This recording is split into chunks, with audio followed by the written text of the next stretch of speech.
Selamat pagi anak-anak, masih bertemu dengan Bapak, Pak Rudi Hamonangan Sirait di pelajaran fisika kelas 10. Di pertemuan kita hari ini, kita akan membahas tentang besaran vektor, yaitu pada bab 3. Nah, vektor itu banyak sebenarnya digunakan dalam kehidupan kita sehari-hari. Vektor itu digunakan sebagai apa, Pak? Untuk penunjuk arah, ya. Nah, ini biasa digunakan pada koordinat penerbangan atau di kapal laut dan sebagainya, seperti itu, nak, ya. Baik, kita akan masuk. Nah, kita tahu selama ini dari kita kecil SD kita tahu petunjuk arah, ya, yaitu dari timur, tenggara, selatan, barat, daya, barat laut, utara, timur laut. Seperti itu kan, Nak? Nah, ini adalah petunjuk arah, ya. Artinya kita tahu bahwa kemana arah suatu benda bergerak, misalnya kemana? Misal contoh ke tenggara, ke tenggara, oh berarti kemari. Oh ke selatan, berarti ke bawah. Oh ke utara, oh berarti ke atas. Ke barat, oh berarti ke kiri. Timur, oh berarti ke kanan. Nah, ini sudutnya berapa? Nah, kalau kita gambar misalnya ini sumbu Y, ini sumbu X. Kira-kira timur laut ini sudutnya berapa ini? Nah, seperti itu. Jadi petunjuk arah itu ada nilai sudutnya, seperti itu, nak, ya. Nah, jadi sudut itu mempunyai nilai, yaitu namanya sudut istimewa. Ya, di sini sudah Bapak buat nilai sudut istimewa, ya. Nah, di sini maksudnya apa, Pak? Nah, ini kita lihat. Ini sin. Sin 0 derajat itu 0. Sin 30 derajat setengah, sin 45 derajat setengah akar 2, sin 60 derajat setengah akar 3, dan sin 90 derajat 1. Nanti ini boleh kalian cek pada kalkulator, ya, nak, ya. Kemudian di sini cos 0 1, cos 30 setengah akar 3, cos 45 setengah akar 2, cos 60 setengah, cos 90 0.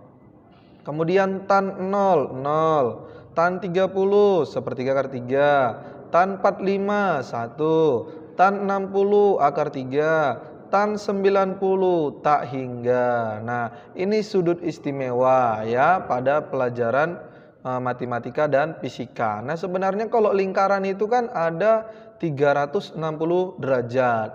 Nah, kuncinya ini aja kalian ingat, maka kalian nanti bisa mengingat sinus kosinus tangen untuk kuadran-kuadran berikutnya. Contohnya pada kuadran 2, pada kuadran 3, pada kuadran 4. Nah, kuadran 1 itu maksudnya mana? Kuadran 1 itu ya ini, mulai dari 0 sampai 90. Kuadran 2 itu mana? Nah, kuadran 2 itu mulai dari 90 sampai 180.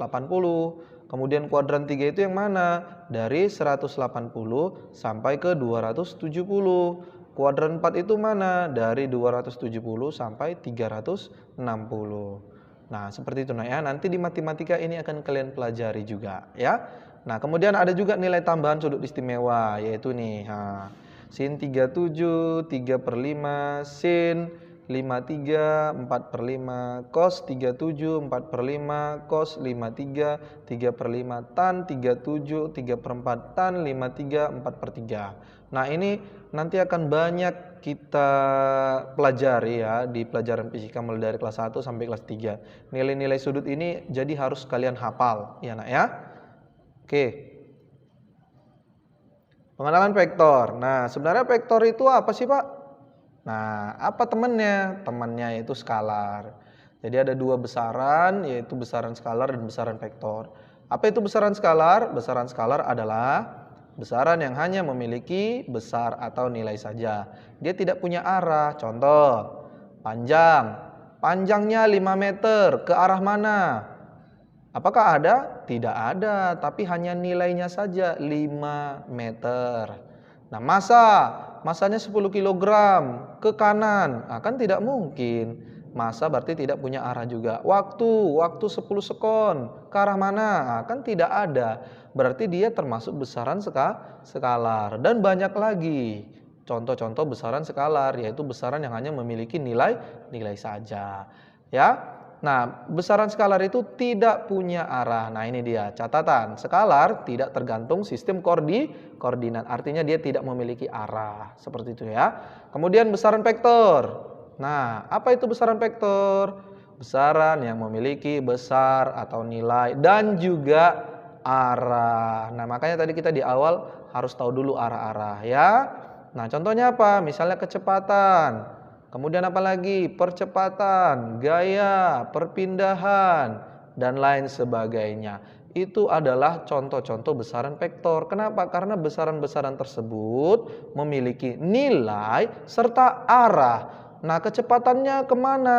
Nah, gayanya kemana? Percepatannya berapa sudutnya? Nah, itu menyatakan arah. Jadi arah di situ maksudnya adalah menyatakan nilai sudutnya. Seperti itu, nah ya. Nah, jadi vektor itu tergantung sistem koordinat. Artinya dia punya koordinat, baik itu 3 koordinat pada sumbu X, sumbu Y, atau sumbu Z. Nah, ini kalau dia pada ruang 3 dimensi. Enak ya? Nah, mungkin seperti itu aja dulu singkatnya. Kita lanjut. Nah, bagaimanakah menggambar dan menuliskan notasi vektor? Notasi vektor digambarkan seperti berikut ini. Nah, jadi digambarkan dia seperti gambar anak panah. Ya, di sini ada titik P, di sini ada titik Q. Nah, apa maksudnya di situ? Nah, ini keterangannya.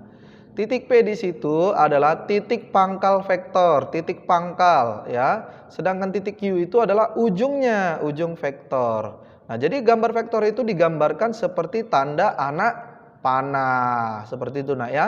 Jadi panjang PQ itu sama dengan harga mutlak dari PQ-nya atau besarnya atau panjangnya vektor. Jadi contohnya vektor gaya 5 Newton. Oh, berarti itu menunjukkan besarnya.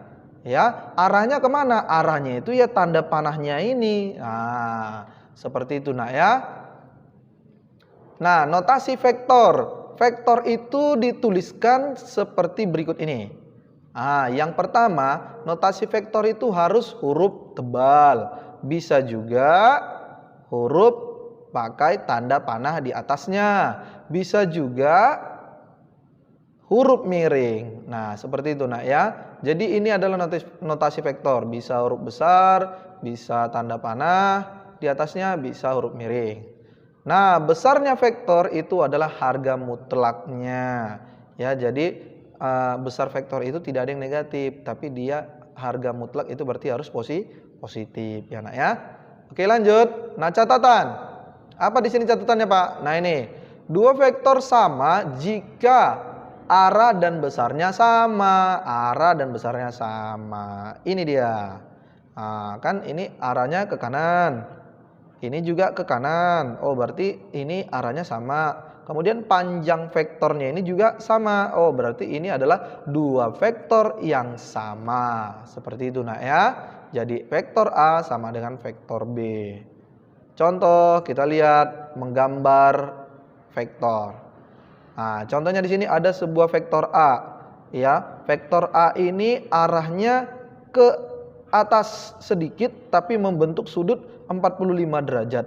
Oh, berarti ini vektor A membentuk sudut 45 derajat terhadap sumbu X. Nah, itu arahnya seperti itu. Nah, ya. Oke, kita lanjut. Melukis penjumlahan atau selisih vektor atau pengurangan vektor ya. Seperti ini caranya. Nah, misalnya ini ada dua buah vektor bekerja pada satu benda. Vektor F1 arahnya ke kanan, vektor F2 arahnya sedikit miring ke atas ya. Ini F1 dan F2. Nah, berapakah resultannya atau jumlahnya? Yaitu kita gambar F1 ke kanan, F2 agak naik ke atas. Nah, ini berarti ini gambarnya seperti ini. Set, ini F1, kemudian F2, set. Nah, jadi ini tarik garis dari titik pangkal ke titik arah panahnya pada F2. Nah, inilah resultannya. Jadi ini resultan sama dengan F1 ditambah F2. Nah, ini namanya metode segitiga. Ya. Nah, ada metode-metode untuk penjumlahan dan pengurangan vektor. Yang kedua, nah ini dia. Ini namanya menggunakan metode poligon, artinya lebih dari satu. Nah, kita lihat di sini ada vektor A ke kanan, vektor B ke atas, vektor C agak miring ke bawah. Nah, kita gambar berarti seperti gambarnya. Tarik vektor A, tarik vektor B, tarik vektor C, kemudian tarik dari titik pangkal ke ujung C. Berarti inilah resultannya. Berarti R di sini adalah A tambah B tambah C. Nah, seperti itu, nak ya. Oke. Nah, ini misalnya lagi contoh. Ada vektor A panjangnya 3 cm. Kemudian ada vektor B panjangnya 2 cm. Nah, di sini katanya kita disuruh mengurangkan. Oh, berarti ini selisih. Nah, artinya gini. Ini kan vektor A arahnya ke kanan. Ya kan, nak? Ini vektor A arahnya ke kanan 3 cm. Sedangkan vektor B ini arahnya agak ke atas. 2 cm. Tapi di sini kalau dia dikurang, maka arah vektornya itu kita rubah. Tadinya ini vektor B arahnya ke atas, maka sekarang vektor B jadi arahnya sedikit ke bawah. Jadi ke bawah arahnya. Maka gambarnya jadi seperti ini. Ini vektor A. Ini vektor B. Jadi dia ke bawah. Tadi ini gambarnya ke atas, tapi ini ke bawah. Kalau dia ke bawah, maka nilainya jadi berubah. Jadi negatif. Maka resultannya atau C-nya, resultan C-nya sama dengan A kurang B. Kenapa? A-nya tetap positif karena dia tetap arahnya ke kanan. B-nya yang berubah, B-nya tadi ke atas sedikit, sekarang jadi ke bawah. Nah, seperti itu ya. Ini menggunakan metode segitiga. Seperti itu, nak. Melukis penjumlahan vektor dengan metode jajar genjang. Seperti ini metode jajar genjang ya, nak ya. Perhatikan. Ini tadi F1, ini F2.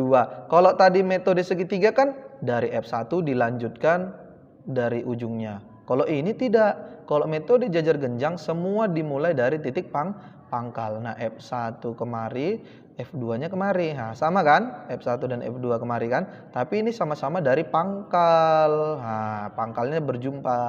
Nah, kemudian kita gambar bayangan dari F2, kita gambar bayangan dari F1, kemudian kita tariklah dari titik pangkal ke bayangan ujung dari F1 dan F2. Nah, itulah resultannya. Nah, jadilah gambar jajar genjang. Seperti itu, nak ya. Nah, bagaimana cara menentukan resultan dua vektor dengan rumus kosinus? Nah, ini kan resultannya F1 tambah F2. Tapi nilainya, besarnya kita belum tahu. Maka digunakanlah rumus resultan sama dengan akar F1 kuadrat. F1 itu ini artinya vektor F1. Kemudian F2 kuadrat ini F2. Ditambah 2 F1 F2 cos alfa. Ingat cos alfa. Alfa di situ adalah sudut yang dibentuk antara vektor A dengan vektor B. Bukan vektor A dengan resultan. Ingat, vektor A dengan resultan itu adalah beta. Seperti itu, nak ya. Nah, ingat, batas vektor resultan. Batasnya yaitu resultan harus lebih besar sama dengan dari resultan minimumnya. Dan lebih kecil sama dengan dari resultan maksimumnya. Ya, artinya di situ bahwa resultan minimumnya yaitu harga mutlak dari F1 dikurang F2 dan R maksimumnya yaitu F1 ditambah F2. Seperti itu, nak ya. Oke, kita ke contoh soal. Perhatikan contoh soal berikut ini. Dua buah vektor gaya F1 sama dengan 10 Newton dan F2 15 Newton mengapit sudut 150 derajat. Lukiskan gaya resultan kedua vektor dengan metode jajar genjang dan metode segitiga. Kita gambar. Artinya F1 dan F2 itu membentuk sudut 150 derajat. Kita menggunakan metode jajar genjang dan segitiga. Metode jajar genjang. Seperti ini metode jajar genjang. Karena apa? Sudutnya 150. Nah, inilah sudut 150. Ini F1 dan ini F2. Ya. Nah, kita ingat harus menggambar bayangan. Gambar bayangan dari F2, gambar bayangan dari F1. Kemudian tarik dari titik pangkal ke ujung daripada bayangan tersebut. Nah, inilah resultannya. Ya, Nak ya. Resultan F1 tambah F2. Nah, ini metode jajar genjang. Sekarang metode segitiga. Nah, seperti ini metode segitiga. Ingat harus dilanjutkan. Ini F1, kemudian ini F2. Sudutnya berapa? Nah, ini 150 derajat. Tetap dia 150 derajat terhadap sumbu X-nya. Jadi mana resultannya? Resultannya ini. Tarik dari titik pangkal F1 ke ujung F2. Nah, ini metode segitiga. Gambarnya beda ya, Nak ya. Ini metode jajar genjang, ini metode segitiga. Seperti itu, Nak. Oke, mungkin itu aja dulu materi kita pada hari ini. Semoga kalian dapat memahami materi kita pada pertemuan kita kali ini. Dan Bapak harapkan jika kalian kurang mengerti, coba diulang-ulang video berikut ini ya, Nak ya. Demikian pertemuan kita hari ini. Bapak sudahi. Selamat pagi.